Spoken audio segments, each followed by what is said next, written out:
બોડેલીના પાણેજ ગામે ભુવા દ્વારા બાળકીની બળી ચડાવવા મામલે ભુવાને ફાંસીની સજા આપવામાં આવે તેવી માંગ ઉઠી છે। તાલુકા પંચાયત પ્રમુખ શીતલ કુંવરબાએ આ માંગ કરી છે। પાણેજ ગામની આ ઘટના કાળજુ કંપાવી નાખે તેવી ઘટના સામે આવી છે કે જ્યાં ભુવાએ એક બાળકીની તાંત્રિક વિધિના નામે બલી ચડાવી। ધારાસભ્ય, જિલ્લા પંચાયત પ્રમુખ, તાલુકા પંચાયત પ્રમુખ, જિલ્લા ભાજપ પ્રમુખ અને તાલુકા ભાજપ પ્રમુખ સહિતના આગેવાનો આ અંતર્ગત બાળકીના માતા પિતાને મળવા માટે પહોંચી ગયા હતા। જે બાળકીની બલી ચડાવવામાં આવી છે તેના માતા પિતાને મળી અને આ તમામ આગેવાનો દ્વારા સાંત્વના પાઠવવામાં આવી। સાથે જ તાલુકા પંચાયત પ્રમુખ દ્વારા તો આ આરોપી ભુવાને ફાંસીની સજા થાય તેવી માંગ પણ કરવામાં આવી છે। જય માતાજી। કાલે જે ઘટના થઈ, જ્યારે મને જાણ થઈ 8:30 થી 9 ની વચ્ચે આ ઘટના ઘટી હતી કે બાળકી રમતી હતી એના ઘરની બહાર જ અને એનો પડોશી જ એને ઉચકી લઈ જઈ અને એની હત્યા, કુવાડીના ઘા મારીને એની હત્યા કરવામાં આવી।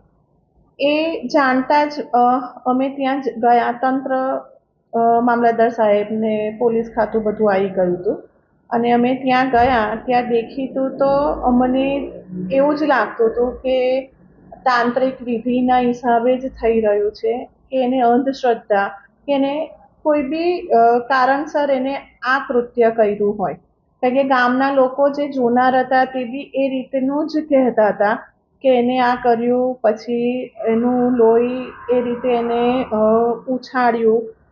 હવે એ પોલીસનો વિષય છે કે એ મગજ એનું એવું હતું કે એને તાંત્રિક વિધિ, કારણ કે આજુબાજુ જેને જોયું છે, જેને એની આંખે જોયું છે તે લોકો બલીનું જ કહે છે અને અમે જે ગયા ત્યારે અમને બી એવો આભાસ થયો છે કે આ અંધશ્રદ્ધાના પર જ આખું જઈ રહ્યું છે।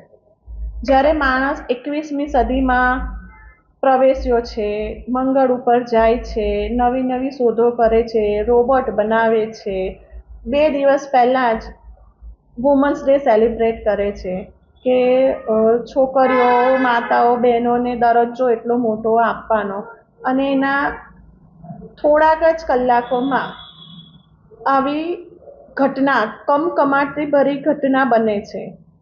તો આપણે વિચારવાનું રહે કે માણસ પોતે ક્યાં જઈ રહ્યો છે। એ 21મી સદીમાં વિજ્ઞાન બાજુ જઈ રહ્યો છે કે પછી અંધશ્રદ્ધા, જે જૂનવાની બધા કહેતા હતા એ પ્રમાણે જઈ રહ્યો છે। આ યુગનું કંઈ કહેવાય એવું નથી। એ હું પોલીસ તંત્રને, સરકારને હું રિક્વેસ્ટ કરીશ કે કશું બી સંતાડે નહીં અને આ જે નરાધમ છે, જે પિચાસ છે, જેને આ નાની દીકરી કે એને દુનિયાને શું જોયું, એને શું કોઈનું કશું બગાડ્યું છે અને એની જોડે આ કૃત્ય કરવામાં આવ્યું છે। કાલે બી હું ત્યાં સ્થળ પર ગઈ હતી અને આજે બી હું એ સ્થળ પર ગઈ, એની મમ્મીને, એના પપ્પાને મળી।